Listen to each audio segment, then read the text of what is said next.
எத்தனை பேர் சொல்றீங்க கர்த்தர் நல்லவரா இருக்கிறார்? ஆமென். அவர் மிகவும் நல்லவரா இருக்கிறார். நாங்கள் இன்றைய நாள்ல இருந்து நாங்க ஆண்டவருடைய சிலுவையை குறித்து, கல்வாரி சிலுவையில ஆண்டவர் நமக்காக அவர் செய்த காரியங்களை குறித்து நாங்கள் பார்க்க போகிறோம். நாங்கள் அனைவருமாய் திருப்பிக் கொள்வோம். 1 கொரிந்தியர் 1வது அதிகாரம் 17வது வசனம் தொடக்கம் நாங்கள் வாசிப்போம்.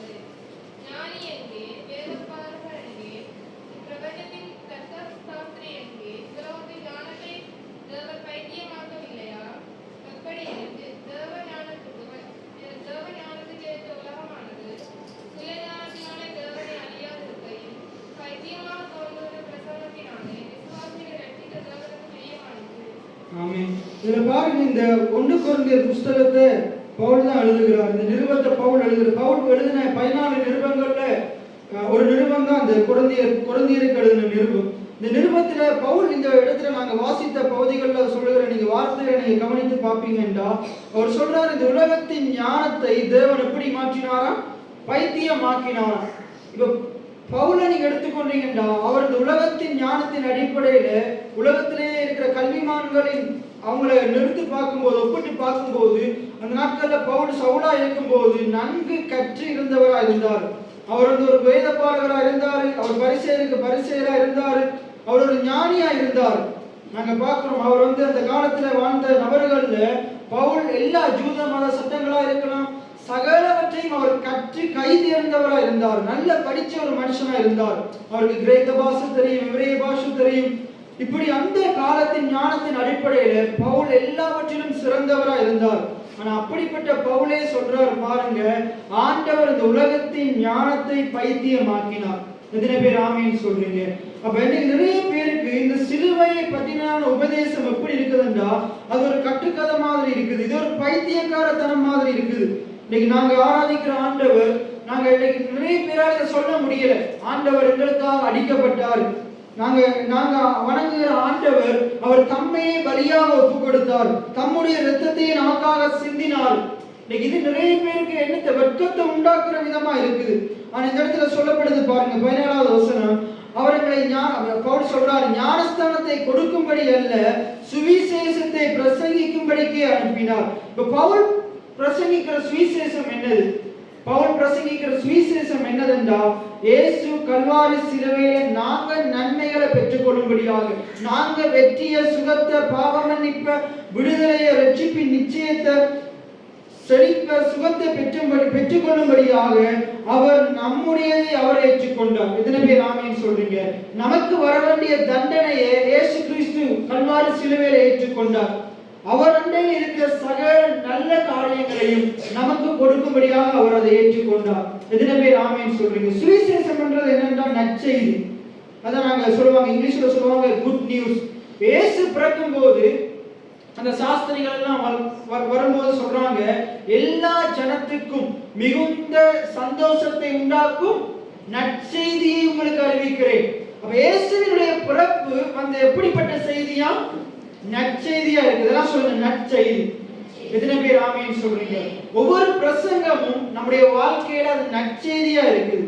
எத்தனை பேர் ஆமென் சொல்றீங்க? அதை நாங்க சரியான முறையில கேட்டு அதை ஏற்றுக்கொள்ளும் போது நிச்சயமா ஒவ்வொரு பிரசங்கமும் நம்முடைய வாழ்க்கையில நிச்சயமா ஒரு நல்ல நல்ல காரியங்களை உண்டு பண்ண வல்லமையிலதா இருக்குது.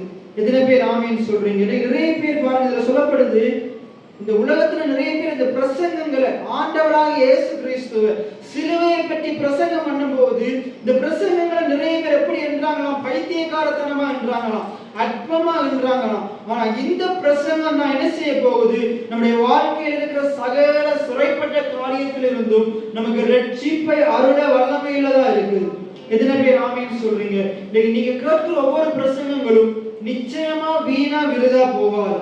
அந்த பிரசங்கத்தின் போது வருகிற வார்த்தைகள் மனுஷனுடைய வார்த்தைகள் அல்ல, அதனாலதான் பவுல் சொல்றாரு, 2வது அதிகாரத்துல சொல்றாரு பாருங்க, நாங்க இந்த மனுஷனுடைய ஞானத்துல போதிக்கல, நாங்க மனுஷனுடைய சாதுரிய ஞானத்துல போதிக்கல, இது தேவனால் அருளப்பட்டது. 12வது வசனத்தை பாருங்க, நாங்கள் உலகத்தின் ஆவியை பெறாமல் தேவனால் எங்களுக்கு அருளப்பட்டவைகளை அறியும்படிக்கு தேவனிடத்திலிருந்து புறப்படுகிற ஆவியை பெற்றிருக்கிறோம். அடுத்த வசனத்தை பாருங்க, அவைகளை நாங்கள் மனுஷன் ஞானம் போதிக்கிற வார்த்தைகளினாலே போதியாமல் பேசாமல் பரிசுத்த ஆவி போதிக்கிற வார்த்தையினாலே பேசி ஆவிக்குரியவைகளை ஆவிக்குரியவைகளோடு சம்பந்தப்படுத்தி காண்பிக்கிறோம். ஜென்ம சுபாவமுள்ள மனுஷனும் தேவனுடைய ஆவிக்குரியவைகளை ஏற்றுக்கொள்ளான். இன்னைக்கு சபையில நிறைய பேர் இருக்கிறாங்க. கலாத்தியர் 6வது அதிகாரம் 1வது வசனத்துல சொல்லுது, நம்ம ஆண்டவருடைய பிள்ளைகளாகிய நாங்க, பாவ மன்னிப்பு நிச்சயத்தை பெற்ற நாங்க, ரட்சிப்பை பெற்ற நாங்க யாரும் ஆவிக்குரியவர்களா இருக்கிறோம். எத்தனை பேர் ஆமென் சொல்றீங்க? இன்னைக்கு நாங்க இந்த சரீரத்துல இந்த மாம்சத்துல வாழ்ந்தாலும் நாங்க யாரு? மாம்சத்துக்குரியவர்கள் அல்ல. எல்லாம் சொல்லுங்க, நான் ஆவிக்குரியவனா இருக்கிறேன். எத்தனை பேர் ஆமென் சொல்றீங்க? இன்னைக்கு நீங்க ஆவிக்குரிய ரீதியில நீங்க நீதிமான்களா இருக்கிறீங்க. அதனாலதான் நான் அடிக்கடி போதிக்கிறது, உங்களுடைய சரீரத்துல இன்னைக்கு நம்ம எதனால பாவம் செய்யறோம், எதனால பொய் சொல்றோம், எதனால சண்டை பிடிக்கிறோம், எதனால மற்றவங்களுக்கு விரோதமா பொய் சாட்சி சொல்றோம், நம்முடைய மாம்சத்தினால. ஆனா நமக்குள்ள ஒரு ஆவி இருக்குது. எத்தனை பேர் ஆமென் சொல்றீங்க? மாம்சமோ பலவீனம் உள்ளது, ஆவியோ உற்சாகம் உள்ளது. இன்னைக்கு ஆவிக்குரிய ரீதியில ஆண்டவர் நம்மளை எப்படி மாற்றி இருக்கிறார் என்றா, அவர் நம்மளை நீதிமான்களா மாற்றி இருக்கிறார். எத்தனை பேர் ஆமென் சொல்றீங்க? ஒரு பிரசங்கியாருடைய வேலையே என்னது? ஒரு பிரசங்கம் பண்ற போதிக்கிறவருடைய வேலையே என்னதுண்டா, நீங்க பாருங்க 1 கொரிந்தியர் 2வது அதிகாரம் 13வது வசனம். அவர் செய்ய வேண்டிய வேலை என்னண்டா, மனுஷன் ஞானம் போதிக்கிறபடி போதிக்காம, மனுஷனுடைய உலக பிரகாரமான ஞானத்திலிருந்து எடுத்து போதிக்காம, ஆவியானவருடைய துணையோடு பரிசுத்த ஆவியானவர் பேசுகிற வார்த்தைகளை ஆண்டுடைய ஆவிக்குரிய பிள்ளைகளோடு ஆவிக்குரிய வார்த்தைகளை சம்பந்தப்படுத்தி காண்பிக்கிறது தான் தேவனுடைய மனுஷனுடைய வேலையா இருக்குது. எத்தனை பேர் ஆமென் சொல்றீங்க? ஒரு பிரசங்கியாருடைய வேலை என்னது? கடவுளால் அழைக்கப்பட்ட தெரிந்து கொள்ளப்பட்ட அவருடைய ஆவிக்குரிய பிள்ளைகளாகிய நமக்கு ஆவிக்குரிய வார்த்தைகளை ஞானத்தோடு, உலக ஞானத்தோடு இல்ல, கடவுளுடைய வார்த்தையின் வெளிப்பாட்டோடு போதிச்சு சம்பந்தப்படுத்தி காண்பிக்கிறது தான் பிரசங்கியாருடைய வேலை. எத்தனை பேர் ஆமென் சொல்றீங்க? அப்ப யோவான் 6:63 சொல்லுது, தேவனுடைய வார்த்தை எப்படி இருக்குது? ஆவியாயும். அந்த வசனத்தை எடுத்து வாசிங்க. யோவான் 6:63. யோவான் 6:63. ஆவியோ உயிர்ப்பிக்கிறது, மாம்சமானது ஒன்றுக்கும் உதவாது. இப்ப ஆவி என்றது என்னது? வாசிங்க. நான் உங்களுக்கு சொல்லுகிற வசனமே ஆவியாயும் ஜீவனுமா. எத்தனை பேர் ஆமென் சொல்றீங்க? இப்ப ஆவி என்ன செய்யுமா? என்ன சொல்லுங்க? உயிர்ப்பிக்கும். என்ன சொல்லுங்க? உயிர்ப்பிக்கும்.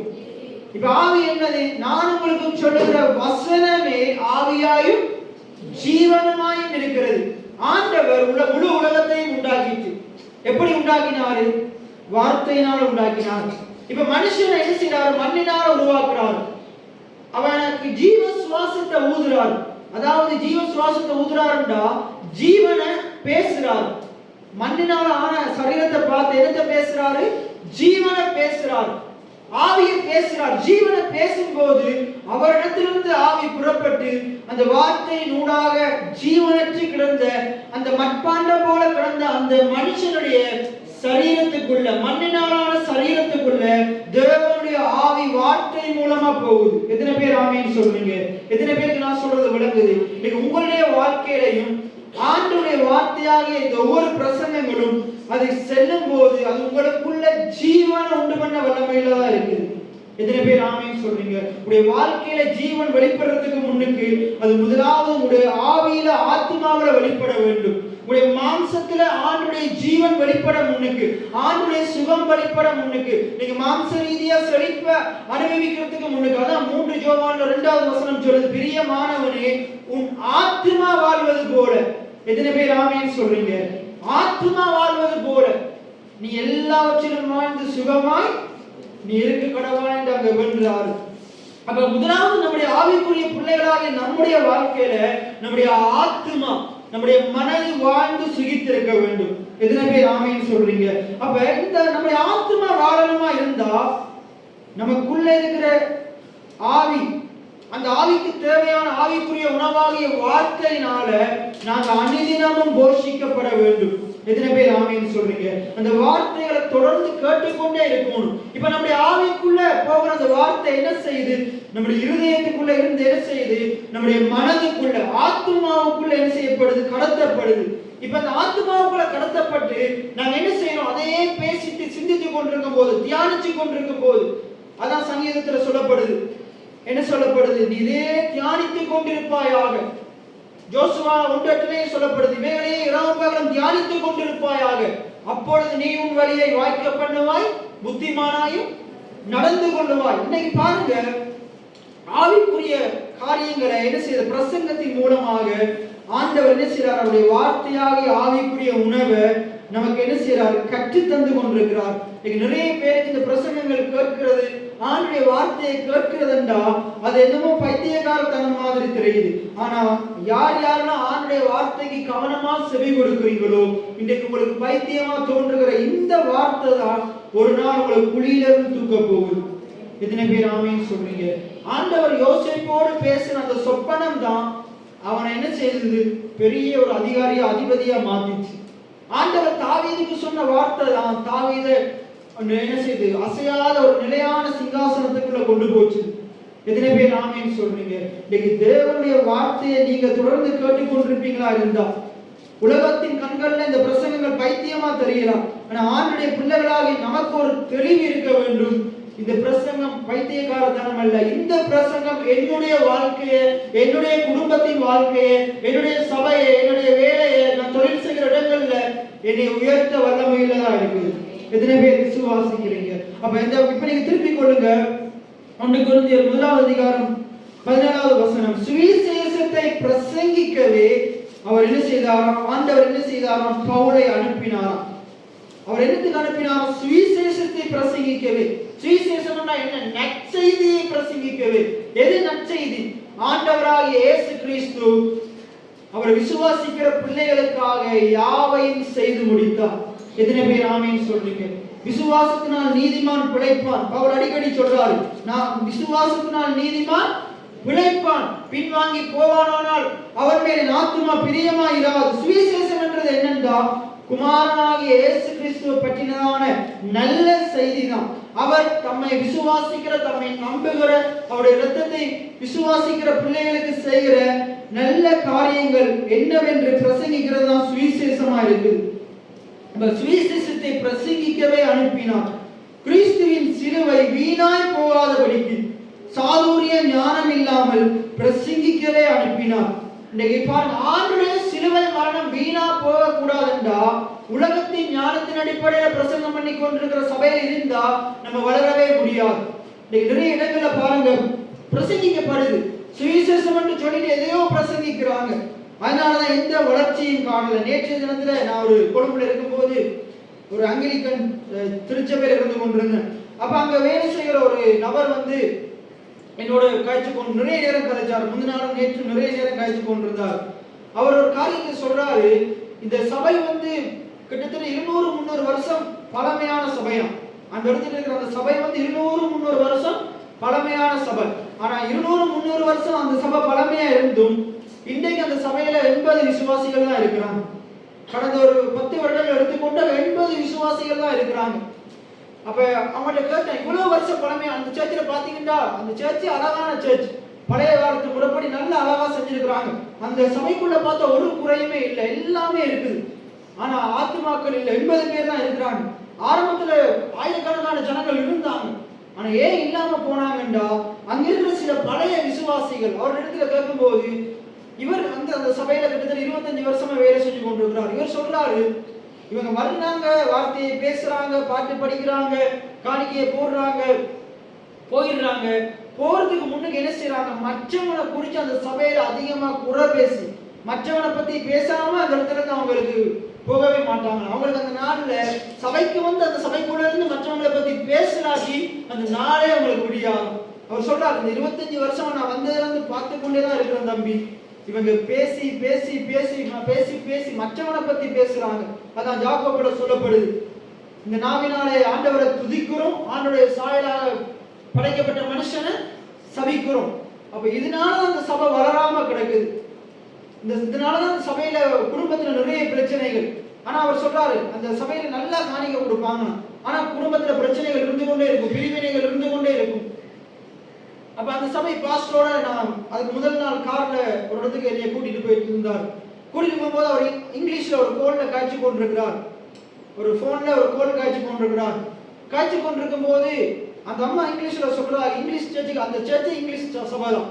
அந்த அம்மா இவர்கிட்ட சொல்லி கொண்டிருக்குது, பாஸ்டர் நான் இந்த முதல் கணவர் என்னை விட்டு போயிட்டார், இப்ப நான் 2வது கணவரோட இருக்கிறேன், அவர் பேசிக்கொண்டிருக்கிற காரியத்தை பாருங்க. இப்ப இந்த 2வது கணவருக்கு பிறந்த மகள் முதலாவது கணவரோட 2வது மனைவி, இப்படி ஏதோ சம்பவத்தை இங்கிலீஷ்ல காய்ச்சி கொண்டே இருக்கிறாங்க.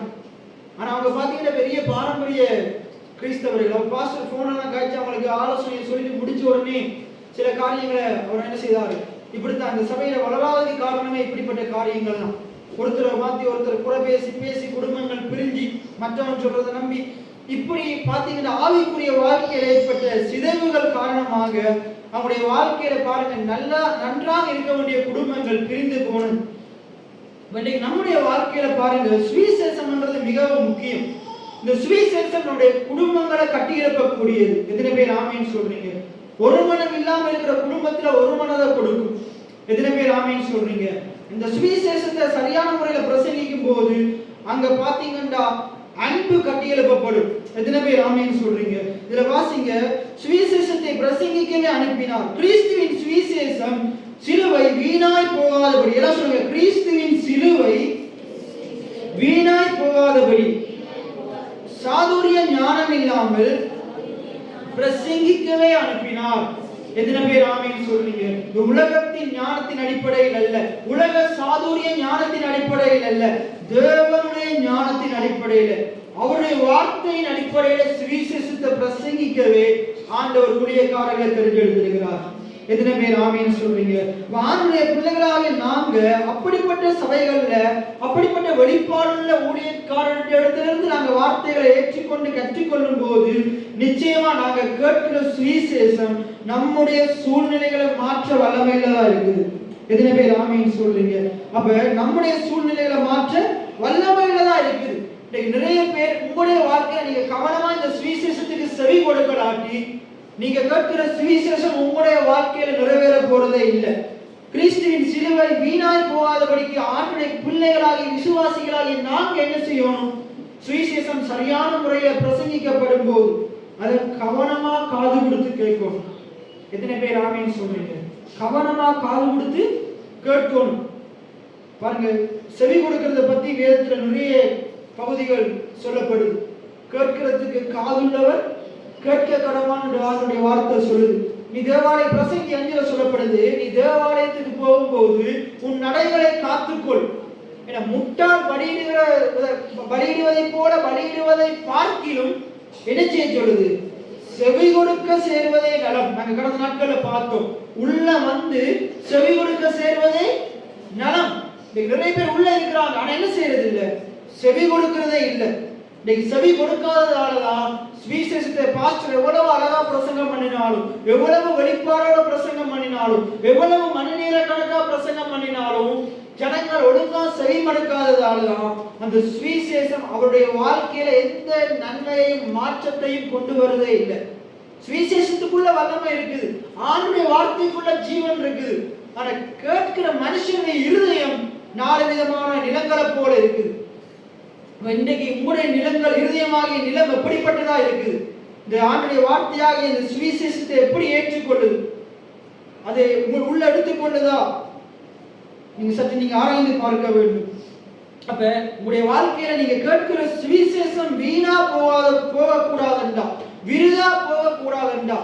ஒரு ஊழியக்காரர் எப்படி சாதுரிய ஞானம் இல்லாம, இந்த உலகத்தின் ஞானம் இல்லாம தேவனுடைய ஞானத்தின் அடிப்படையில போதிக்கிறாரோ அதை நீங்க அந்த வகையில சிறுபிள்ளையை போல ஏற்றுக்கொள்ளணும். எத்தனை பேர் ஆமீன் சொல்றீங்க? பாருங்க, பைபிள் சொல்ற ஒருவன் சிறுபிள்ளையை போல ஆகாவிட்டால் தேவனுடைய ராஜ்யத்தில் ஏன் வசனம் அப்படி சொல்லுது? ஒரு சிறு பிள்ளைய பாருங்க, ஒரு காரியத்தை நீங்க சொல்லும் போது அதுக்கு என்ன செய்யாது, அது அவ்வளவு யோசிக்காது. உலகத்தின் ஞானத்தின் அடிப்படையில் யோசிக்காது. ஒரு டாக்டர் யோசிக்கிற மாதிரி யோசிக்காது, ஒரு இன்ஜினியர் யோசிக்கிற மாதிரி யோசிக்காது, ஒரு டீச்சர் யோசிக்கிற மாதிரி யோசிக்காது, இல்லையா அவருடைய தாய் தகப்பன்மார் யோசிக்கிற மாதிரி ஒரு சிறு பிள்ளை யோசிக்காது. அந்த சிறு பிள்ளை தனக்கு தன்னுடைய அறிவு மட்டத்தின் அடிப்படையில் தான் யோசிக்கும். அது எதை சொன்னாலும் நம்பும், ஏற்றுக்கொள்ளும். அது எதன் அடிப்படையில் நம்பும், ஏற்றுக்கொள்ளும்? இது என்னுடைய தாய் தகப்பன்மா, இவங்க சொன்னா அது என்னுடைய நன்மைக்காக தான் சொல்லுவாங்க, இவங்க சொல்றது எல்லாமே என்னுடைய நன்மைக்காகத்தான். எத்தனை பேர் ஆமேன்னு சொல்றீங்க? அது அப்படியே என்ன செஞ்சிருவாங்க, அப்படியே ஏற்றுக்கொண்டுருவாங்க, அப்படியே நம்பிடுவாங்க. ஆண்டுடைய பிள்ளைகளாகிய நாங்க ஆண்டவர் சொல்லுகிறத ஒரு சிறு பிள்ளை ஏற்றுக்கொள்ளுகிறத போல ஏற்றுக்கொள்ளும். அவரிடத்துல சாக்கு போக்கு சொல்லிக் கொண்டிருக்க கூடாது. வலது பக்கம் வளைய போறோம்னா வலது பக்கம் என்ன செய்யணும், அவர்கிட்ட நம்முடைய திறமைகளை காட்டிக் கொண்டிருக்க கூடாது. பேதுரு பாருங்க, பல வருஷம் அனுபவம் இருந்துச்சு. ஆனா ஆண்டவர் ஒரு காரியத்தை சொல்லும் போது சிறு பிள்ளையை போல ஏற்றுக்கொண்டான். எத்தனை பேர் ஆமேன்னு சொல்றீங்க? நீங்களும் ஆண்டவர் உங்களிடத்துல சில ஆலோசனைகளை பேசும்போது நீங்க சிறு பிள்ளையை போல ஏற்றுக்கொள்வீங்கன்னா தேவன் உங்களை கொண்டு பெரிய காரியங்களை செய்வார். எத்தனை பேர் ஆமேன்னு சொல்றீங்க? அதுக்கு மாறாக அவரிடத்துல நீங்க இது எப்படி ஆகும் அது எப்படி ஆகும் என்று கேட்டுக்கொண்டிருப்பீங்களா இருந்தால் நிறைய ஆசீர்வாதங்களை இழந்து போக நேரிடும். ஆகையினால் ஆண்டுடைய பிள்ளைகளாக நாங்க கற்றுக்கொள்ள வேண்டும். என ஒரு சிறு பிள்ளையை போல நாங்க ஏற்றுக்கொள்றதுக்கு நாங்க கற்றுக்கொள்ள வேண்டும். அப்படி நீங்க ஏற்றுக்கொள்வீங்களா இருந்தால் நீங்க கேட்கிற ஆண்டுடைய வார்த்தை ஒரு நாளும் வீணா போகாது. நீங்க கேட்கிற பிரசங்கங்கள் ஒரு நாளும் வீணா போகாது. அது என்ன செய்யுமா? ஏசாயா 55, 8, 9, 10, 11 வசனங்கள்ல சொல்லப்படுது. மாரியும் உறைந்த மழையும் அது என்ன செய்து வானத்திலிருந்து புறப்பட்டு வந்து பூமியை நனைத்து விதைக்கிறவனுக்கு விதையையும் புசிக்கிறவனுக்கு ஆகாரத்தையும் கொடுக்கிறது எப்படியோ என் வாயிலிருந்து புறப்படும் வசனமும் அப்படியே இருக்கும். அது நான் விரும்பினதை செய்து நான் அனுப்பின காரியம் ஆகும்படி. எத்தனை பேர் ஆமீன் சொல்றீங்க? இன்றைக்கு நான் பிரசங்கிக்கிற தேவனுடைய வார்த்தை என்ன நோக்கத்துக்காக இந்த இடத்துல உங்களிடத்துல அனுப்பப்படுதோ அது அனுப்பின காரியம் ஆகும்படி வாய்ப்பு. எத்தனை பேர் ஆமீன் சொல்றீங்க? இப்ப நீங்க அந்த வார்த்தையை எடுத்து நீங்க பேசும்போது நீங்க என்ன நோக்கத்தோடு பேசுறீங்களோ அது அப்படியே உங்களுக்கு ஆகும். எத்தனை பேர் ஆமீன் சொல்றீங்க? அப்ப இதெல்லாம் நிறைய பேருக்கு பைத்தியக்காரத்தனமா தெரியும். ஆனா நீங்க அந்த வார்த்தையை எடுத்து வாயிலே இருதயத்துல வச்சு சொல்லிக்கொண்டே இருந்து பாருங்க, தேவன் உங்களுக்கு பெரிய காரியங்களை செய்வார். நாங்க ஜவீருவினுடைய சம்பவத்தையும் 12 வருஷம் பெரும்பாலுள்ள இஸ்திரியினுடைய சம்பவத்தையும் நாங்க வாசிக்கிறோம். இப்ப ஜவீரு எடுத்துக்கொண்டு அவர் என்ன செய்யறார்? சினகோக் என்ற ஒரு இடத்துல அவர் போதிக்கிறவரா இருக்கிறார். அவருக்கு தெரியாத பைபிள் வசனம் இல்லை, அவருக்கு தெரியாத நியாயப்பிரமாணம் இல்லை, எல்லாம் கற்று தேர்ந்தவரா இருந்திருப்பார். பழைய ஏற்பாடு நடைமுறைகள் எல்லாம் அதுல கை தேர்ந்தவரா இருந்திருப்பார். ஆனா அவருடைய மகள் மரண அவஸ்தைப்பட்டு கொண்டிருக்கிறார். இப்ப அவருடைய சேர்ச்சிக்கு அந்த ரவி இடத்துல ஜவீரு அந்த ரவிக்கு அவரிடத்துல போதனையை கேட்கிற ஜனங்கள் இன்னொரு இடத்துல இயேசு போதிக்கிற வார்த்தைகளை கேட்டுட்டு இவருடைய சொல்லிக்கொண்டே இருக்கிறாங்க. இயேசு இன்றைக்கு இந்த வார்த்தையை போதிச்சார், இந்த அற்புதத்தை செஞ்சார், இப்படி மரித்தோர் உயிர்த்தெழ செய்தார், இப்படி நிறைய அற்புதங்கள் இயேசு செய்கிறத வார்த்தைகளை பிரசங்கிக்கிறத இவர்கிட்ட வார்த்தையை கேட்கிற ஜனங்கள் அவர்கிட்ட கேட்டுட்டு இவர் ஜவீரின் இடத்துல சொல்றாங்க. என்ன சொல்றாங்க? இயேசு செய்கிற அற்புதங்களை சொல்றாங்க. இயேசு பிரசங்கம் என்ற பிரசங்கங்கள் வார்த்தைகளை சொல்லிக்கொண்டே இருக்கிறாங்க. இப்ப ஜவீரு பெரிய ஆசாரியனா இருந்தும் இவர் என்ன எனக்கு மேல ஆசாரியனான்ற மாதிரி யோசிக்காம தொடர்ந்து வார்த்தையை கேட்க கேட்க கேட்க கேட்க அவருக்கு நம்பிக்கை விசுவாசம் வருது. என்னுடைய மகள் மரண அவஸ்தைப்படுகிறார், இவருக்குரிய தீர்வு இயேசுவண்டையில இருக்குது. எத்தனை பேர் ஆமீன் சொல்றீங்க? நற்செய்தியை தொடர்ந்து கேட்க கேட்க கேட்க இயேசுவால என்னுடைய மகளை சுகப்படுத்த முடியும் என்ற விசுவாசம் வருது. அவர் போய் என்ன சொல்றாரு? நீ என் பிள்ளை குமார்த்தியை தொட்டால் சொஸ்தமாவான்னு சொல்றார். எத்தனை பேர் ஆமீன் சொல்றீங்க? அப்ப இன்னைக்கு நம்முடைய வாழ்க்கை அதே போலதான். பெரும்பாலான ஸ்திரீ அவள் வீட்டுக்குள்ள இருந்து கொண்டிருக்கிறாள். ஜூத முறைப்படி அந்த டைம்ல தீட்டான டைம்ல வெளியே போக முடியாது. ஒரு பெண் அந்த உதிரப்போக்கு ஏற்படும் போது வெளியே போக முடியாது, வெளியே தலைகாட்டவே முடியாது. குறைஞ்சது ஒரு 7-8 நாட்கள் உள்ளே இருக்கணும். அதுலயும் அவங்க வெளியே போகும்போது சில நடைமுறைகள் இருக்கு, சுத்திகரிப்பு முறைகள் இருக்குது. அப்படி போனா சில வேளைகள்ல கல்லறிஞ்சு கொள்ளையும் நேரிடும். ஆனா ஆண்டவருடைய வார்த்தையை கேட்டு கேட்டு அவள் உலகத்தை பத்தி யோசிக்கவே இல்லை. நான் இந்த வீட்டை விட்டு வெளியே போனா அவங்க கல்லறிவாங்க, ஜூதர்கள் கல்லறிவாங்க, எல்லாரையும் சுத்தி நிற்பாங்க, அவமானப்படுத்துவாங்க, கேலி கிண்டல் பரியாசம் பண்ணுவாங்க, என்னுடைய குடும்பத்தின் பேரை அவதூறுக்குவாங்க. இதெல்லாம் யோசிக்கல. நான் இயேசுவை போய் தொடுவேன், சொஸ்தமாவேன். எத்தனை பேர் ஆமீன் சொல்றீங்க? அவள் கேட்ட சுவிசேஷம் அது என்ன செய்ய வச்சது? அவளுக்கு ஒரு தைரியத்தை கொடுத்தது. உலகத்தின் சிந்தனை எடுத்து போட்டது. உலகம் எனக்கு என்ன செய்யும், என்னை தண்டிக்கும் என்ற சிந்தனையை எடுத்து போட்டது. உலகம் என்னை தண்டிச்சாலும் பரவாயில்ல, கர்த்தர் என்னை காப்பாற்ற வல்லவராய் இருக்கிறார். அவர் என்னை நோயிலிருந்து காப்பாற்றுவார், இந்த உலக மனிதர்களிடத்திலிருந்து காப்பாற்றுவார். எத்தனை பேர் ஆமீன் சொல்றீங்க? எத்தனை பேர் பாருங்க, அவருடைய விசுவாசத்தை பாருங்க. ஆண்டவர் காப்பாற்றுவார், ஆண்டவர் சுகத்தை தருவார், இந்த எதிரான மனுஷர்களிடத்திலிருந்து ஆண்டவர் காப்பாற்றுவார், இந்த கல்லறிகிற மனுஷரிடத்திலிருந்து ஆண்டவர் காப்பாற்றுவார். இன்னைக்கு நான் உங்களுக்கு சொல்றேன், இன்றைக்கு இருக்கிற மனுஷங்க கல்லறியல, தங்களுடைய சொற்களினால நம்மளுக்கு எதிரான காரியங்களை எரிஞ்சு கொண்டிருக்கிறாங்க. ஆண்டவர் அப்படிப்பட்டவர்களிடத்திலிருந்து நம்மளை காப்பாற்ற வல்லமையுள்ளவராக இருக்கிறார். எத்தனை பேர் ஆமீன் சொல்றீங்க? நீங்கள் விசுவாசித்தால் தேவனுடைய மகிமையை நிச்சயமா நீங்க காண்பீங்க. ஆகையினால பாருங்க, இந்த சிலுவையை பற்றினான சுவிசேஷம் உங்களுடைய வாழ்க்கையில வீணா போகக்கூடாதுண்டா.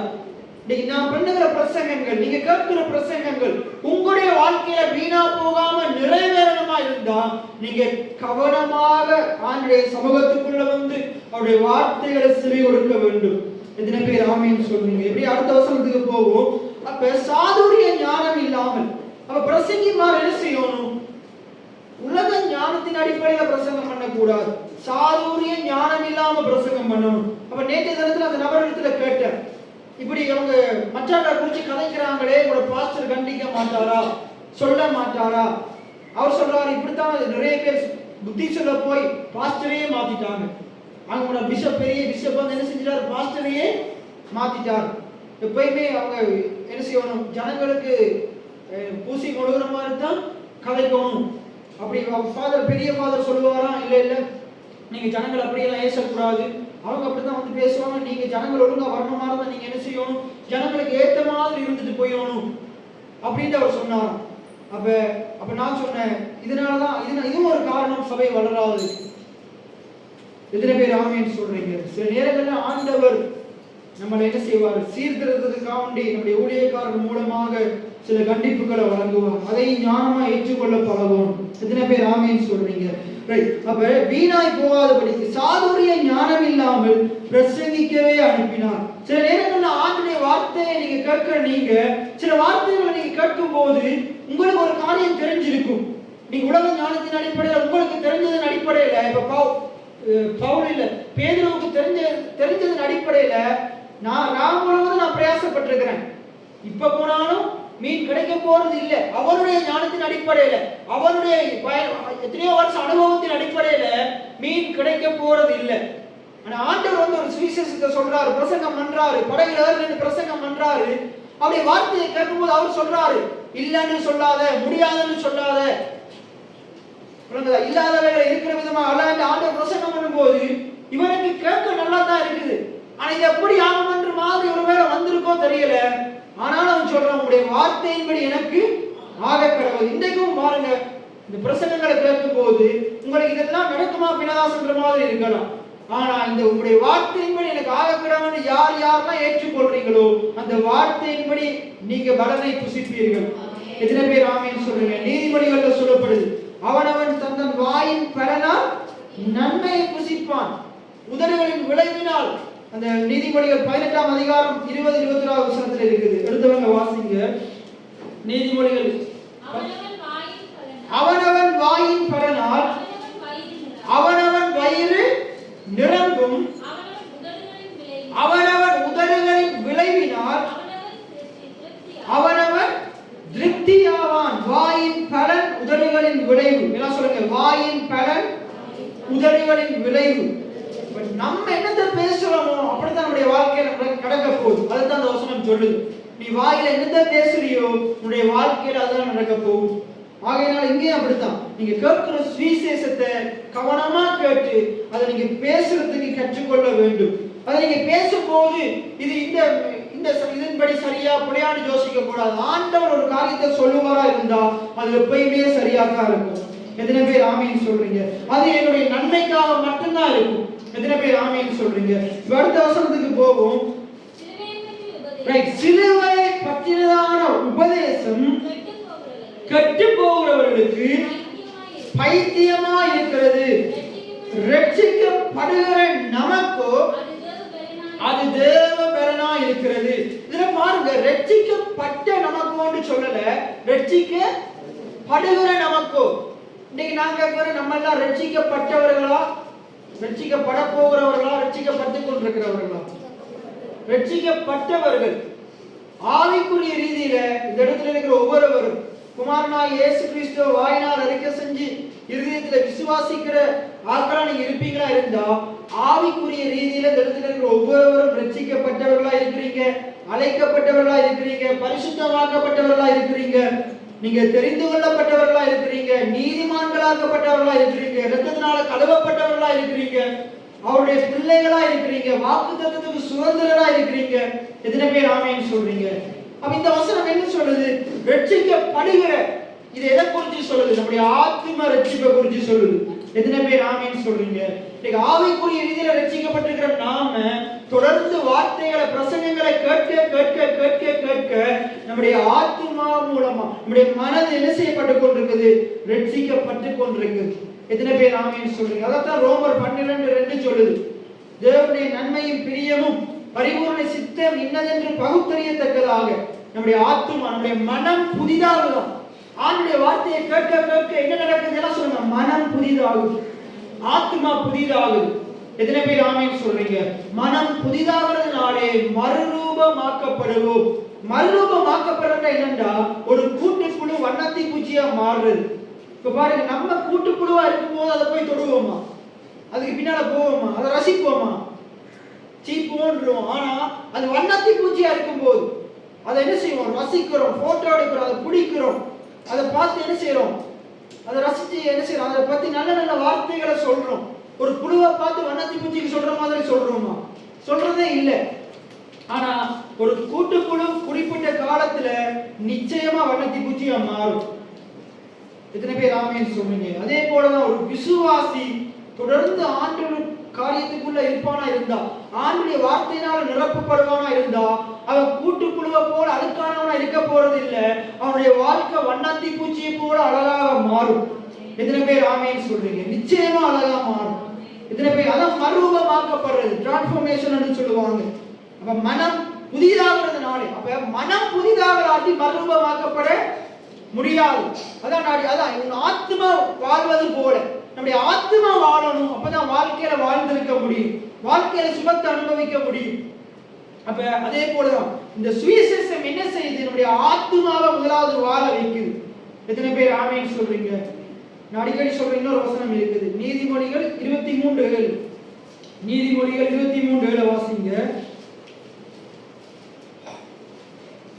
நீதிமொழிகள் 23ஆம் அதிகாரம் 7வது வசனம். ஒரு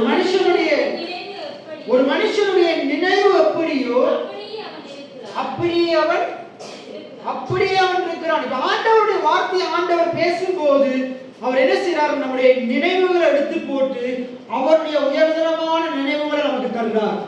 எத்தனை பேர் ஆமென் சொல்றீங்க? இப்ப ஆபிரகாமை பாத்தீங்கன்னா, ஆபிரகாமுக்கு ஒரு நினைவு இருக்குது. என்ன நினைவு இருக்குது? நான் முதிர் வயது ஆயிட்டேன், சாராள் கிழவி ஆயிட்டான், இனி பிள்ளை பிறக்குமோன்ற நினைப்பு மட்டும்தான் நிறைஞ்சிருக்குது. இப்ப கர்த்தர் அந்த நினைப்பு எடுத்து போட்டு திருப்பி திருப்பி வந்து பேசுறாரு, நான் உனக்கு சந்ததியை தருவேன், நான் உனக்கு சந்ததியை தருவேன். திருப்பி வந்து சொல்றாரு, வானத்து நட்சத்திரங்களை போல உனக்கு பிள்ளைகள் இருக்கும், கடற்கரை மணலத்தனையா உனக்கு சந்ததி இருக்கும். எத்தனை பேர் ஆமென் சொல்றீங்க? அவருடைய குறுகலான யோசனைகளை, சிந்தனைகளை எடுத்து போட்டு அவர் தம்முடைய உயர்தரமான சிந்தனைகளை அவனுக்குள்ள வைக்கிறார். இன்னைக்கு ஆண்டவர் பிரசங்கத்தின் மூலமா என்ன செய்யறாரு?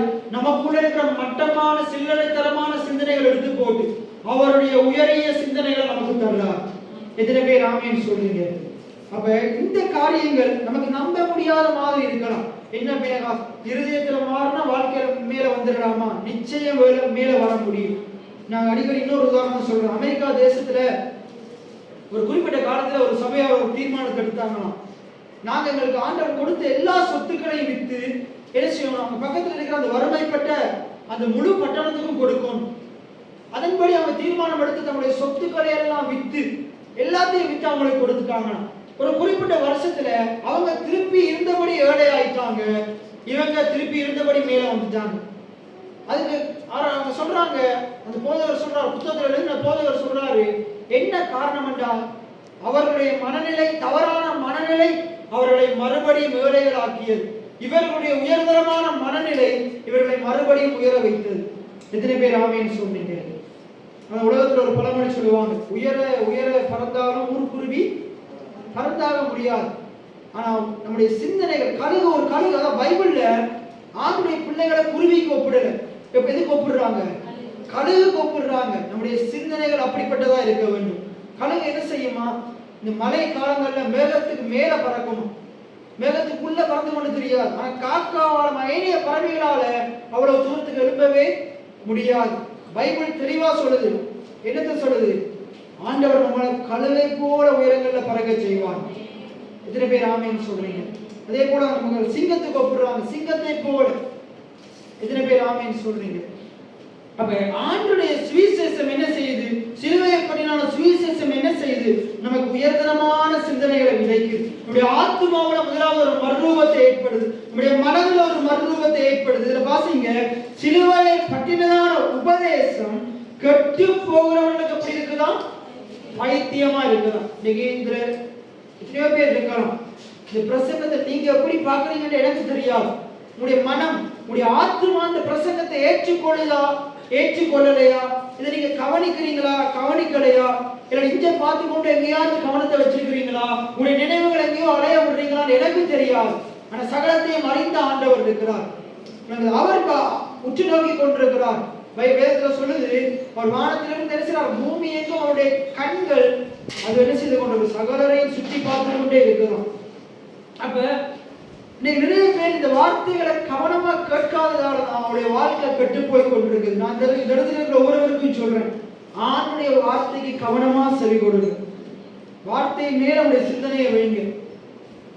நிச்சயமா என்ன செய்ய முடியும்? வாழ்க்கையில இந்த சுவிசேஷம் நீங்க கேட்கிற இந்த வார்த்தை முதலாவது உடைய வாழ்க்கையில மாற்றத்தை ஏற்படுத்தாது, முதலாவது உடைய மனதில் ஒரு மாற்றத்தை ஏற்படுத்தும், உங்க இருதயத்தில் ஒரு மாற்றத்தை ஏற்படுத்தும். இப்ப இருதயம் மாறினா எது மாறும்? வாய் மாறும், பேச்சு மாறும். எத்தனை பேர் ஆமேன்னு சொல்றீங்க? இது ரெண்டுமே மாறினா போதும், வாழ்க்கையில ஆண்டவர் உங்களுக்காக ஆயத்தப்படுத்தினதை அனுபவிக்க முடியும். இதுக்கு அடுத்த அதிகாரத்துல சொல்றாரு பாருங்க, 1 கொரிந்தியர் 2வது அதிகாரம் 9வது வசனத்துல பாருங்க, எழுதி இருக்கிறபடி 7வது வசனத்திலிருந்து வாசிங்க. 7வது வசனத்திலிருந்து, உலக தோற்றத்திற்கு முன்னே தேவன் நம்முடைய மகிமைக்காக ஏற்படுத்தினதும் மறைக்கப்பட்டதுமா இருக்கிற ரகசியமான தேவ ஞானத்தை பேசுகிறோம். அந்த உலகத்தில் இருக்கிற பிரபஞ்சத்தின் பிரபுக்கள் என்ன செய்ய போறதில்லை, அறிய போறதே இல்லை. அறிந்தார்கள், ஆனால் மகிமையின் கர்த்தரை அவர்கள் சிலுவையில் அறைந்திருக்க மாட்டார்கள். எழுதியிருக்கிறபடி தேவன் தம்மில் அன்பு கூறுகிறவர்களுக்கு ஆயத்தம் பண்ணினவைகளை கண்கள் காணவும் இல்லை, காதுகள் கேட்கவும் இல்லை, அவைகள் மனுஷனுடைய இருதயத்தில் தோன்றவும் இல்லை. நமக்கோ தேவன் தமது ஆவியினாலே வெளிப்படுத்தினார். தேவன் எதனால வெளிப்படுத்தினாராம்? ஆவியினால வெளிப்படுத்தினாராம். இப்ப நம்ம யோவான் 6:63 ஒரு வசனம் படிச்சோம். ஆவி என்றா என்னது? வசனம் தான் ஆவியா இருக்கு. எத்தனை பேர் ஆவின்னு சொல்றீங்க? தேவனுடைய வசனம் ஆவியாயும் ஜீவனுமாயும் இருக்குது. அப்ப நமக்கு தெளிவா விளங்குது, நமக்கோ தேவன் என்ன சொல்றாங்க? எனக்கோ தேவன் எதனால வெளிப்படுத்தினார்? தம்முடைய ஆவியினாலே சொல்லுங்க, தம்முடைய ஆவியினாலே வெளிப்படுத்தினார். அப்படின்னு என்ன அர்த்தம்? வசனத்தினாலே வெளிப்படுத்தினார். எத்தனை பேர் ஆமீன் சொல்றீங்க? சத்தம் ஒரு ஆமீன் சொல்லுவோமா? அப்ப வசனத்தினால இப்ப என்ன செய்து கொண்டிருக்கிறார்? வசனத்தினால வெளிப்படுத்தி கொண்டிருக்கிறார், ஆவியினால வெளிப்படுத்தி கொண்டிருக்கிறார். இப்ப நான் கேட்கிற எண்ணத்தை வெளிப்படுத்தி கொண்டிருக்கிறார். எண்ணத்தை வெளிப்படுத்தி கொண்டிருக்கிறார் தேவன். நீங்க அன்பு கூறுகிற தேவன் உங்களுக்காக ஆயத்தம் பண்ணினவைகளை வசனத்தின் மூலமாக வெளிப்படுத்தி கொண்டிருக்கிறார். எத்தனை பேர் ஆமீன் சொல்றீங்க? இப்ப தேவன் உங்களுக்காக ஆயத்தம் பண்ணினது எங்க இருக்குது? இங்க எழுதப்பட்டிருக்குது. இங்க எழுதப்பட்ட வசனத்திலிருந்து தான் ஆண்டவர் என் மூலமா பேசி கொண்டிருக்கிறார். இங்க வேற எங்கேயோ இருந்து பேசல, இங்க இருந்து தான் ஆண்டவர் பேசி. அதான் சொல்லப்படுது பாருங்க, எழுதி இருக்கிறபடி தேவன் தம்மில் அன்பு கூறுகிற யாவருக்காகவும் ஆயத்தம் பண்ணினவைகளை நான் கேட்கும்படி, நான் பார்க்கும்படி, என்னுடைய இருதயத்தில் தோன்றும்படி வசனத்தின் மூலமாக, ஆவியின் மூலமாக எனக்கு வெளிப்படுத்தினார். எத்தனை பேர் ஆமென் சொல்றீங்க? இப்ப தேவன் உங்கள் ஒவ்வொருவருக்காக ஆயத்தம் பண்ணினதை எங்க எழுதி வச்சிருக்கிறாராம்? ஒவ்வொருத்தருக்கும் கொடுக்கப்பட்ட வேதத்தில் எழுதி வச்சிருக்கிறாராம். இது நமக்கு என்ன செய்ய, எப்படி வெளிப்படுத்துறாராம்? வசனத்தின் மூலமா வெளிப்படுத்துறாராம். தேவனுடைய வசனம் எப்படி இருக்குது? எல்லாம் சொல்லுங்க, ஆவியாயும் ஜீவனுமாயும் இருக்கிறது. எத்தனை பேர் ஆமென் சொல்றீங்க? நம்ம யாரு? மாம்சத்துக்குரியவர்களா ஆவிக்குரியவர்களா? ஆவிக்குரியவர்களா இருக்கிறோம். இப்ப நான் கேட்கிறேன், மாம்சத்துக்குரிய உணவை எத்தனை வேளைகள் உட்கொள்றீங்க? குறைஞ்சது 3 வேளை. சில பேர் 5 6 போயிட்டே இருக்கும். என்ன, அதுக்கு அளவே இல்லை. ஆவிக்குரிய உணவை பக்கத்துல இருந்தாலும் பார்த்து கேளுங்க, ஆண்டுடைய வார்த்தையை எத்தனை வேளை உட்கொள்றீங்க? எப்பயாச்சும் இருந்து ஒரு டைம் கிடைக்கும் போது பார்த்துக்கிறது, கிடைக்கலன்னு அதுவும் அப்படி இருக்கக்கூடாது. அதை காட்டிலும் அதிகமா நாங்க ஆவிக்குரிய உணவு எடுத்துக்கொள்ளணும். எத்தனை பேர் ஆவின்னு சொல்றீங்க? அப்ப இதை நம்ம உட்கொண்டாதான் நமக்கு என்ன தெரியும்? தேவன் எனக்காக என்னத்தை வச்சிருக்கிறார்னு தெரியும். எத்தனை பேர் ஆவின்னு சொல்றீங்க? தேவன் நமக்காக உண்டு பண்ணியதை பார்க்க முடியும். எல்லாம் சொல்லுங்க, பார்க்க முடியும். அதை பத்தி கேட்க முடியும் இருதயத்துல. அப்பயும் பாருங்க, வாழ்க்கையில வர்றதுக்கு முன்னுக்கு எங்க வரணுமா? இருதயத்துல வரணுமா? 3 யோவான் 2 தான் சொல்லணும், ஆத்மா வாழ்வது போல. ஒரு மனுஷனுடைய நினைவு எப்படியோ எங்க முதலாவது வரணும்? நினைவுல வரணும். ரோமர் 12:2 அதான் சொல்லுது. முதலாவது எது மறுரூபமாக்கப்படணும்? மனம் மறுரூபமாக்கப்படணும். அப்ப உங்களுக்கு தெளிவா விளங்குது. என்ன விளங்குது? ஒரு விசுவாசியுடைய வாழ்க்கையில தேவன் உண்டு பண்ணின நன்மை ஆசீர்வாதம் வரணும், வாழ்க்கையில வரணுமா இருந்தா முதலாவது அதை பற்றினதான வாக்குத்தத்த வசனங்கள் ஒரு விசுவாசியுடைய இருதயத்துல வரணும். இருதயத்துல அந்த வாக்குத்தத்த வசனம் வாயில வரணும். எத்தனை பேர் ஆமீன் சொல்றீங்க? இருதயத்துல வரலாற்றி, வாயில வரலாற்றி, வாழ்க்கையில வரப்போறதே இல்லை. இதையும் பக்கத்துல இருக்கிறால பார்த்து சொல்லுங்க, தேவனுடைய வாக்குத்தத்தங்கள் சில பேருக்கு நடக்க வேணாம்னு நினைக்கிறாங்க போல, சொல்றாங்க இல்லை. தேவனுடைய வாக்குத்தத்தங்கள் உங்களுடைய வாழ்க்கையில் நிறைவேற வேண்டுமெனில் முதலில் உங்கள் இருதயத்திலும் உங்கள் வாயிலும் இந்த வாக்குத்தத்த வார்த்தைகள் அறிக்கை செய்யப்பட வேண்டும். எத்தனை பேர் ஆமீன் சொல்லுங்க? இருதயத்திலையும் வாயிலையும் அறிக்கை செய்யப்படலாட்டி வாழ்க்கையில் அது நிறைவேற போறதே இல்லை. ஆகையினால இதான் சுவிசேஷம். பாருங்க, சுவிசேஷம் பண்றது வேற ஏதோ மெஜிக்கான காரியம் அல்ல. அங்க அது என்ன செய்யுது? அது என்ன செய்யுது? நமக்குள்ள அந்த வார்த்தை என்ன செய்யுது? நாங்க கேட்கிற சுவிசேஷம் என்ன செய்யுது? ஒரு பெரிய மாற்றத்தை உண்டு பண்ணுது. இருதயத்துல மாற்றத்தை உண்டு பண்ணுது, வார்த்தையில வசன வாயில மாற்றத்தை உண்டு பண்ணுது. அப்ப இது எப்படி இருக்குதா? கெட்டு போகிறவங்களுக்கு எப்படி இருக்குதா? பைத்தியமா இருக்குதான். கெட்டு போகிறவங்க என்ன சொல்லுவான்? இதை போயிட்டு இதை கேட்டுட்டு இருக்கிறதுக்கு அந்த நேரத்துல வேலைக்கு போனா 4 காசு சம்பாதிக்கலாம் சொல்லுவானா மாட்டானா? இது இருக்கிற நம்மளும் சொல்லியிருக்கிறோமா இல்லையா? இதை சும்மா இதை கேட்டுட்டு இருக்கிறதுக்கு என்ன செய்யலாம்? 4 காசு சம்பாதிக்கலாம். இப்படி என்ன செய்வாங்க? பைத்தியக்காரத்தனமா முட்டாள்தனமா சில காரியங்களை சொல்லி கொண்டிருப்பாங்க. ஆனா யாரெல்லாம் ஆண்டுடைய வார்த்தையை கனம் பண்ணி அதை ஒதுக்கி இதுல நேரத்தை கொடுக்குறீங்களோ நிச்சயமா இதற்குரிய பலனை நீங்கள் புசிப்பீர்கள். எத்தனை பேர் ஆமென் சொல்றீங்க? அப்ப சிலுவையை பற்றின உபதேசம் கெட்டு போகிறவர்களுக்கு பைத்தியமா இருக்குது.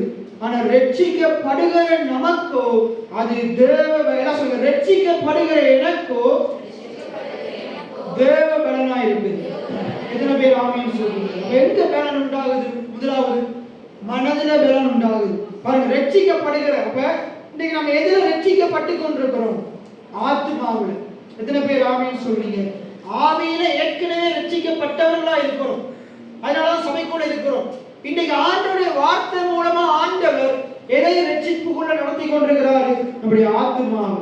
எத்தனை பேர் ஆமென் சொல்றீங்க? நம்மளுக்கு இன்னும் ஒரு காரியம் ரட்சிக்கப்படாமலே இருக்குது. அது ஆண்டவருடைய இரண்டாம் வருகையில தான் முற்றும் முழுவதுமா ரட்சிக்கப்படும், பூரணமாக்கப்படும். என்னது? சரீரம். எத்தனை பேர் ஆமென் சொல்றீங்க? நம்முடைய ஆவி ரட்சிக்கப்பட்டிருக்குது, நம்முடைய ஆத்மா மனது ரட்சிக்கப்பட்டு கொண்டிருக்குது. நம்முடைய சரீரம் மீட்பு அது எப்ப இருக்குதா? கிறிஸ்து வெளிப்படும் போது நம்முடைய சரீரம் முற்று முழுவதுமா மீட்கப்படும். அழிவுள்ளதாக இந்த சரீரம் அழியாமை எப்ப தரித்துக் கொள்ளும்? குமாரனாகிய இயேசு கிறிஸ்து வெளிப்படும் போது. எத்தனை பேர் ஆமென் சொல்றீங்க? அப்ப ஏன் இன்னும் சரீரத்துல பாவம் குடிகொண்டிருக்கு தெரியுமா? இன்னும் நம்முடைய சரீரம் முற்றும் முழுவதுமா மீட்கப்படவே இல்லை. ஏன் சரீரத்துல வியாதி வருது தெரியுமா? ஏன் சரீரத்துல இன்னும் வேர்வை வருது தெரியுமா? இன்னும் சரீரம் முற்றும் முழுவதுமா மீட்கப்படவே இல்லை. ஆனா ஒரு நாள் வரப்போகுது, நம்முடைய சரீரத்தை ஆண்டவர் முற்றும் முழுவதுமா மீட்க போறார், ரட்சிக்க போகிறார். அதுக்கு நம்ம இப்ப நம்முடைய ஆத்மாவை ரட்சிக்கிறதுக்கு ஒப்பு கொடுக்கும். எத்தனை பேர் ஆமென் சொல்றீங்க? இப்ப அடுத்த வசனத்தை பார்த்து நாங்க நிறைவு செய்வோம், அடுத்த கிழமை தொடர்ந்து பார்ப்போம். அதுக்கு அடுத்த வசனத்தை வாசிங்க. அந்தபடி ஞானிகளுடைய ஞானத்தை நான் அழித்து புத்திசாலிகளுடைய புத்தியை அவமாக்குவேன் என்று எழுதியிருக்கிறது. அப்ப உலகத்தின் ஞானத்தை தேவன் என்ன செய்யறாராம்? அழிச்சு போடுறான். புத்திமானுடைய புத்தி ஆண்டவர் என்ன செய்யறாராம்? அழிச்சு போடுறான். பழைய பாட்டை நீங்க நிறைய வாக்குத்தத்த வசனங்கள் நீங்க வாசிக்கும் போது நீங்க பாத்தீங்கன்னா பைபிள் ஒரு வசனம் இருக்குது. ஆண்டவர் எளியவனை குப்பையிலிருந்து தூக்கி உயர்த்தி பிரபுக்களோடும் ராஜாக்களோடும் உட்கார செய்கிறார். பாருங்க, ஆண்டவர் இந்த தாவீது ராஜாவுடைய வாழ்க்கையை நாங்க பார்க்கிறோம், யோசேப்புடைய வாழ்க்கையை பார்க்கிறோம், ஆபிரகாமை பார்க்கிறோம். இப்படி நாங்க பழைய பாட்டு பரிசுத்தவான்கள் முழுவதும் பார்க்கும்போது அவங்க எல்லாம் பிறந்த உடனே பெரிய பெரிய ஆட்கள் இல்லை, ஒன்றுமே இல்லாம இருந்தவங்க, படிப்பறிவு இல்லாதவர்கள், உலக ஞானம் கூட இல்லாதவர்கள். தேவன் உலக ஞானம் இருக்கிறது, உலகத்தின் ஞானிகள் நிறைய பேர் இருக்கும் பொழுதும் ஞானமே இல்லாத இவர்களை எடுத்து பயன்படுத்தி நிலைநிறுத்துகிறார். எத்தனை பேர் ஆமென் சொல்றீங்க? தேவன் பெரிய காரியங்களை செய்ய வல்லமையுள்ளவராக இருக்கிறார். இன்னைக்கு உங்களுடைய வாழ்க்கையிலும் அப்படி நிச்சயமா செய்வார். எத்தனை பேர் ஆமென் சொல்றீங்க? உலகத்தின் பாருங்க, இன்னைக்கு அந்த ஆசீர்வாதத்தை என்னுடைய வாழ்க்கையில நான் பார்க்கிறேன். நான் ஊழியம் செய்யும் போது நான் பார்க்கிறேன், நான் போகும்போது அந்த ஆசீர்வாதம் என்னோட கூட இருக்குது, நான் வரும்போதும் அந்த ஆசீர்வாதம் என்னோட கூட இருக்குது, நான் வேலை செய்கிற இடங்களே அந்த ஆசீர்வாதம் இருக்குது. எத்தனை பேர் ஆமென் சொல்றீங்க? உயர்வுகள் என்னைய தேடி வருது. ஆண்டுடைய பிள்ளைகள் உயர்வை தேடி போக தேவையில்லை, உயர்வுகள் உங்களை தேடி வரும். வார்த்தைக்கு நீங்க சரியா முக்கியத்துவம் கொடுப்பீங்கன்னா, அது இருதயத்திலே வாயிலை வச்சு பேசிக்கொண்டே இருப்பீங்களா, ஆண்டவர் உங்களுடைய வாழ்க்கையில பெரிய அற்புதங்களை செய்வார். நானும் என்ன செய்திருக்கிறேன், ஆண்டுடைய சில காரியங்களை அசட்டை பண்ணியிருக்கிறேன். நான் 2020ஆம் ஆண்டு நான் அங்க ஹட்டின் போகும்போது சித்தா ஆட்டோட போகும்போது ஒரு பாட்டு படிக்கிறார். என் கர்த்தர் செய்ய நினைத்தது தடைபடாது, என் தேவன் என்னை ஆசீர்வதித்தால் தடுப்பது யார்? என் தேவனால் நான் உயர்வேன், என் தேவனால் நான், இது நான் எத்தனை தடவை சொல்லி இருக்கிறேன், இன்னைக்கு சொன்னாலும் அழுத்து போவாது. ஏன்னா அந்த வார்த்தையின் அடிப்படையில் நாம் பாடும்போது தேவன் உயர்க்கிறார். எத்தனை பேர் ஆமென் சொல்றீங்க? நிச்சயம் நடக்கும், நிச்சயம் நடக்கும், சுற்றி உள்ள கண்கள் அதை பார்க்கும் என்று அவர் படிக்கிறார். அன்றைக்கு நான் ஏளனம் செஞ்சேன், என்னுடைய இருதயத்துக்குள்ள நான் சிரிச்சேன். அன்றைக்கு அந்த 3 தேவதூதர்கள் போயிட்டு ஆபிரகாமிட்ட ஒரு உற்பவ காலத்திட்டத்துல நான் வருவேன், உனக்கு ஈசாக்குன்ற பிள்ளை இருக்கும்னு சொல்லும் போது அங்கால சாரால் இருந்து கொண்டு என்ன செய்யறார்? சிரிக்கிறார். அதே போல நான் அன்றைக்கு சிரிச்சேன். இவர் இருக்கிற நிலைமைக்கு இந்த பாட்டு ஒரு கேடுங்கிற மாதிரி சிரிச்சேன்.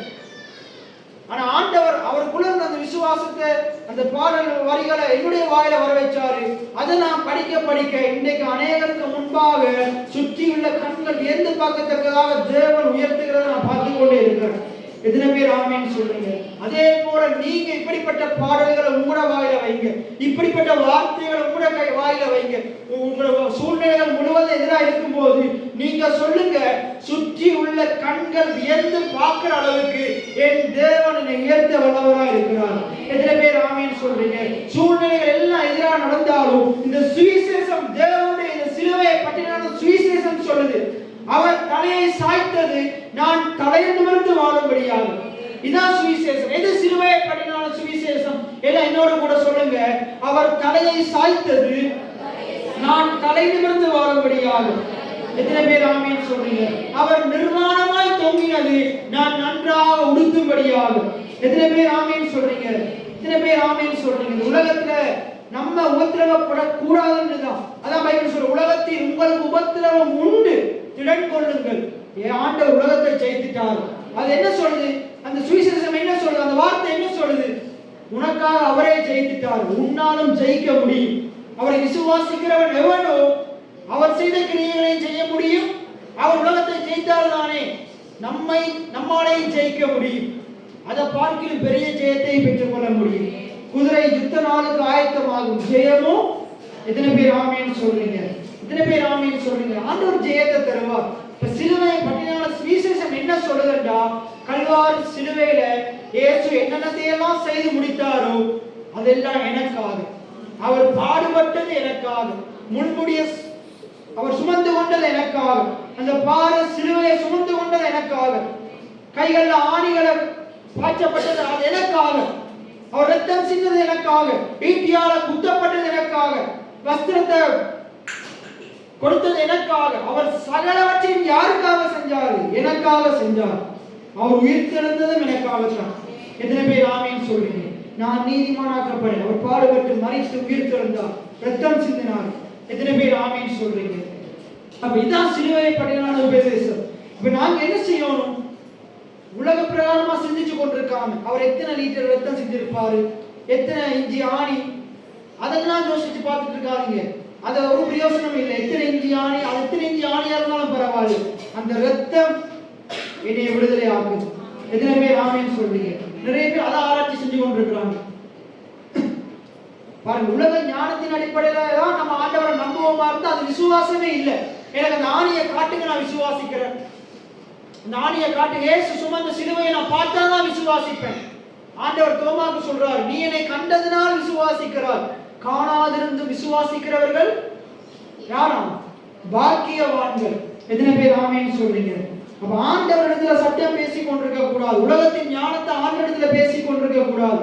அவர் உலகத்தின் ஞானத்திற்கு அப்பாற்பட்டவராக இருக்கிறார். எத்தனை பேர் ஆமேன்னு சொல்றீங்க? அப்ப நாங்க என்ன செய்யணும்? கர்த்தவசனத்தையும் வாசிங்க. ஞானி எங்கே? வேதபாரகன் எங்கே? இப்பிரபஞ்சத்தின் தர்க்க சாஸ்திரி எங்கே? இவ்வுலகத்தின் ஞானத்தை தேவன் பைத்தியமாக்கவில்லையா? என்ன சொல்லுங்க? உலகத்தின் ஞானத்தை தேவன் பைத்தியமாக்கினார்.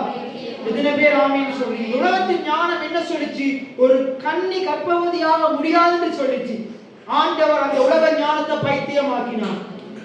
ஒரு கணவன் மனைவி இணையாம பிள்ளை பிறக்க முடியாதுன்னு உலகம் சொல்லுது. ஆனா தேவன் நடப்பித்து காண்பித்தார். எதனால? ஆவியானவரின் துணையோடு நடப்பித்து காண்பித்தார். எத்தனை பேர் ஆமேன்னு சொல்றீங்க? இப்ப நம்ம பார்த்தோம், ஆவின்றது என்னது?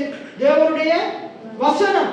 தேவனுடைய வசனம் ஆவியாயும் ஜீவனமாயும் இருக்கிறது. யோவான் 1:14 சொல்லுது, அந்த வார்த்தை மாம்சமாகி பரிசுத்த ஆவியானவர் நிலையிட்டார் தானே.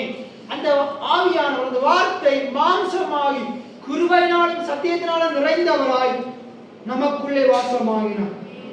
உள்ள மாம்சம் ஆகிட்டாரா இருந்தா வெளியே வந்துடும். உங்களுடைய ஆசீர்வாதங்கள், தேவனுடைய கொடுத்த வாக்குத்தத்தங்கள் உங்களுக்குள்ள வாசமாயிட்டா போதும், நிச்சயமா வெளியே வந்துடும். எத்தனை பேர் ஆமேன்னு சொல்றீங்க? அதே போலதான் உங்களுடைய வாழ்க்கையில இந்த வார்த்தை என்ன செய்யுது? உலகத்தின் ஞானத்தை பைத்தியமாக்குது. எல்லாம் சொல்லுங்க, இவ்வுலகத்தின் ஞானத்தை தேவன் பைத்தியமாக்கினார். எத்தனை பேர் ஆமேன்னு சொல்றீங்க? உங்களோட வாழ்க்கையில நீங்க முன்னேற முடியாது. சொல்லு, உலகம் சொல்லும். உதயபுரத்துல இருக்கிற நீ முன்னேற முடியாது. உதயபுரத்துல இப்படி சொல்றாங்க, நிறைய பேர் சொல்றாங்க, நீ மேல வர முடியாது. பரியாசம் பண்றாங்க, கேள்விகள் பண்றாங்க. நீ அந்த குடும்பத்திலே பிறந்த இயேசு குறித்து சொன்னாங்க, தச்சனுடைய குமாரன் அல்லவா அப்படின்றாங்க, யோசேப்பினுடைய சகோதரன் அல்லவான்னு சொன்னாங்க. கேலி கிண்டல் பரியாசம் பண்ணினாங்க. ஆண்டவர் அவரைத்தான் உலகம் அனைத்துக்கும் அதிபதியா ஆண்டவரா மாற்றினார். எத்தனை பேர் ஆமேன்னு சொல்றீங்க? அவர் தம்மை தாமே வெறுமையாக்கி அடிமையின் ரூபப்படுத்தி மனுஷ சாயலானார். தேவன் அவரை எல்லாவற்றுக்கும் மேலாக உயர்த்தினார். எத்தனை பேர் ஆமேன்னு சொல்றீங்க? அதே போல நாங்க ஆண்டவரை விசுவாசிச்சு நம்மளை தாழ்த்தி உலக ஞானத்தின் அடிப்படையில புத்தி பேசிக்கொண்டு இருக்காம தேவன் ஒரு காரியத்தை பேச சொன்னா பேசுவோமா இருந்தா, ஆண்டவர் சொல்லுவார், எரிகோ முதல்ல சுத்தி நடன்னு சொல்லுவார். நடந்தா விழுந்துருமான்னு பேசாம ஒன்று விழுந்து பேசணும். ஏன்னாடி வாயை மூடிட்டு சும்மா அதை விட்டுட்டு விடாதுன்னா விடவே விடாது.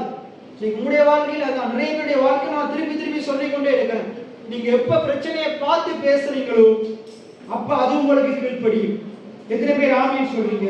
பிரச்சனையை பத்தி பேச எந்த மாற்றமும் நடக்க போறதே இல்லை. சிலுவையை பற்றின உபதேசம் சொல்லுது, நான் உனக்காக எல்லாவற்றையும் நான் செய்து முடித்திருக்கிறேன். நீ நல்லா இருக்கும்படியாக, நீ ரட்சிப்பை பெற்றுக் கொள்ளும்படியாக, நீ பாவ மன்னிப்பை பெற்றுக் கொள்ளும்படியாக, நீ சுகத்தை பெற்றுக் கொள்ளும்படியாக, நீ சாபத்திலிருந்து விடுதலையாகும்படியாக, நீ ஆசீர்வாதத்தை பெற்றுக் கொள்ளும்படியாக. எத்தனை பேர் ஆமென் சொல்றீங்க? அப்ப இது இன்னைக்கு உலக ஆட்களுக்கு, உலகத்தின் ஞானத்தின் அடிப்படையில் சிந்திக்கிறவங்களுக்கு இது பைத்தியமா தெரியலாம். இந்த இடத்துல யாராவது இப்படிப்பட்டவங்க இருப்பீங்களா இருந்தா உங்களை நீங்க ஒப்பு கொடுங்க. நான் உலக பிரகாரமா சிந்திச்சு இதெல்லாம் எப்படி நடக்கும் அப்படின்னு நான் அவிசுவாசப்பட்டிருக்கலாம். அதை எப்படி கண்ணியின் வயிற்றுல உள்ள பிறக்கும் சந்தேகப்பட்டிருக்கலாம், அவிசுவாசப்பட்டிருக்கலாம். தேவனால் எல்லாம் கூடும். எத்தனை பேர் ஆமென் சொல்றீங்க? மனுஷனால் கூடாதது தேவனால் எல்லாம் கூடும். அவருடைய வார்த்தையில ஒரு காரியத்தை ஆண்டவர் சொல்லிட்டாரா இருந்தா அவருடைய கரங்கள் அதை நிறைவேற்றி முடிக்க வல்லமையுள்ளதா இருக்குது. இன்னைக்கு ஆண்டவர் வார்த்தையினால் உங்களுக்கு கொடுத்த ஒவ்வொரு வாக்குத்தத்தங்களையும் அவருடைய கரங்களினால் நிச்சயமா நிறைவேற்றுவார். நடக்க முடியாத ஆவியானவரால் நடத்தி முடிக்கப்படும். எத்தனை பேர் ஆமென் சொல்றீங்க? அவருடைய வார்த்தை ஆவியாயும் ஜீவனமாயும் இருக்கிறது. ஆவி என்ன செய்யுமா? உயிர்ப்பிக்குமா. இந்த வார்த்தையாகிய ஆவி உங்களுக்குள்ள வந்து எல்லாவற்றையும் உயிர்ப்பிக்க வல்லமையுள்ளதா இருக்குது. எத்தனை பேர் ஆமென் சொல்றீங்க? அப்படி நாங்களே அனைவரும் எழுந்து நின்றவர்களாக நாம் இந்த வார்த்தையை தேவனுடைய கரத்தில் ஒப்புக் கொடுப்போம். சிலுவையை பற்றின உபதேசம் கெட்டு போகிறவர்களுக்கு அது பைத்தியமா இருக்கிறது. ரட்சிக்கப்படுகிற நமக்கு அது தேவ பலனா இருக்குது என்று ஆண்டுடைய வார்த்தை சொல்லுது. நிறைய நேரங்கள்ல நாங்க ஆண்டுடைய வார்த்தைகளை நிறைய நேரங்களில் நாங்கள் அசட்டை பண்ணி இருக்கிறோம். யாருமே மறக்க முடியாது. பிரசங்கங்கள் அசட்டை பண்ணி இருக்கிறோம். ஆனால் ஆண்டுடைய வார்த்தை சொல்லுது, நீங்க கேட்கிற பிரசங்கம் தான் உங்களுடைய வாழ்க்கையை மாற்ற போகும். உங்களுடைய வாழ்க்கையில் இருக்கிற சகல குறைவுகளிலும் இருந்து உங்களுக்கு விடுதலையை தர வல்லமையில்தான் இருக்குது. அந்த கல்வாரி சிலுவை அது அவருக்கானது அல்ல, அது எனக்கானது. அவர் எனக்கானதை அவர் ஏற்றுக்கொண்டார். என்னுடைய பாவங்களை அவர் ஏற்றுக்கொண்டார். அவருடைய நீதியை எனக்கு தந்திருக்கிறார். என்னுடைய அக்கிரமம் மீறுதல்களை அவர் ஏற்றுக்கொண்டார். எனக்கு சமாதானத்தை தந்திருக்கிறார். தேவனுக்கு முன்பாக சத்துருக்களா இருந்த என்னை, அக்கிரமக்காரரா இருந்த என்னை நம்முடைய அன்பின் நிமித்தம் அவர் ரட்சித்திருக்கிறார். இயேசு ரத்தம் என் மேல் இருப்பதால் தீமைகள் அணுகாது.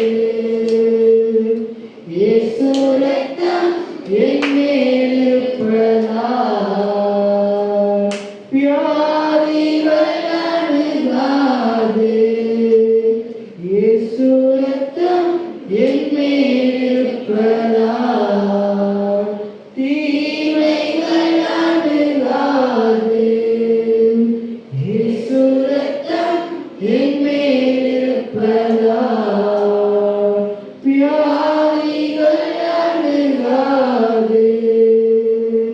என் ஆவி ஆத்மா சரீரமெல்லாம் இயேசுவின் ரத்தம் அவர் வார்த்தையின் மேல் இருப்பதினால் பயமே இல்லை.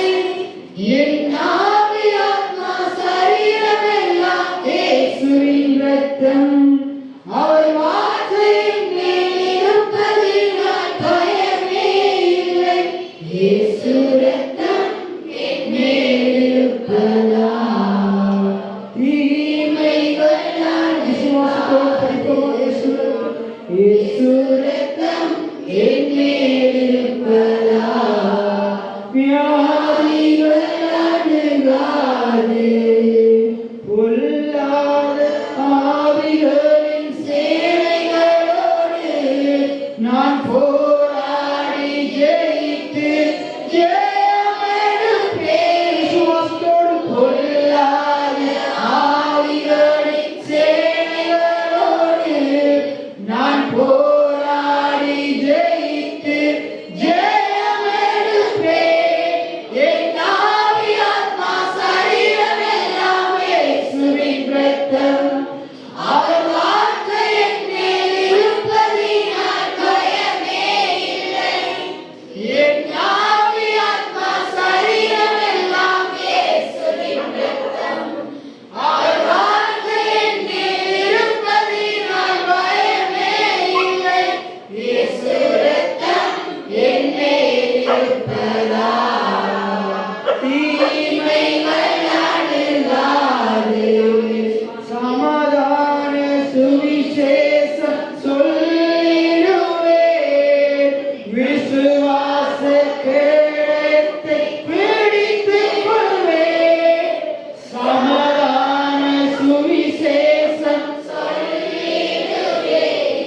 விசுவாச கேடயத்தை பிடித்திடுவேன்.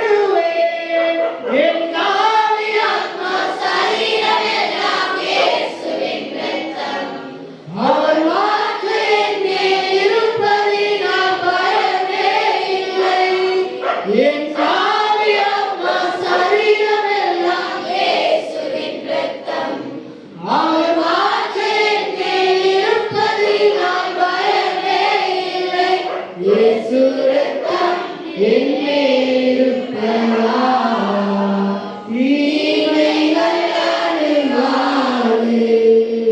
இயேசு இரத்தம் என்னில் இருப்பதால் வியாதிகள் அணுகாது. ஒருவேளை நினைத்திருக்கிற நீங்க வியாதியோடு பலவிதமான சூழ்நிலைகளோடு இருக்கலாம். நீங்க வாயை திறந்து சொல்ல ஆரம்பிக்கணும். இயேசுவின் இரத்தத்தினால் நான் கழுவப்பட்டிருக்கிறதுனால என்னுடைய வியாதி அணுகாது, என்னுடைய தரித்திரம் அணுகாது, என்னுடைய தீமை அணுகாது. எந்த தீயான மனிதர்களும் என்னை அணுக முடியாது. சங்கார தூதர் என்னை அணுக முடியாது.